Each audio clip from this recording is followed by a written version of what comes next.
unfolding, this is the part I was talking about earlier with beginning at the end in mind. So Beyond the Power Network is $1 billion brand. Before you make $1 billion, you got to make $100 million. Before you make $100 million, you got to make $1 million. I'm still unfolding something really huge, and my brand, my business, the first $1 million is on the road to that Beyond the Power Network. I haven't let go of that site, and it causes me to focus on this modular milestone and not just take the whole damn elephant. Measure the milestones, and that's so where I say unfolding. You're starting with the end in mind.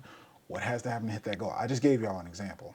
In order to make $1 billion brand of transformation, you're going to have to cross 100 million. You're going to have to cross 1 million. You're going to have to cross 100,000, whatever the goals are. Those milestones give you something to track along the way. I'm out to expand the business right now. I'm tracking followers, YouTube subscribers, TikTok, and I can look at those. They don't quantify to monetize, but it gives me something to celebrate along the way. So track these structures are what I apply, and this is what I'm putting into my own work, even if it's not the same thing. These principles that make a difference. Quantum results, put this shit together. I promise you, guarantee it, you will be further than you are currently with this in play.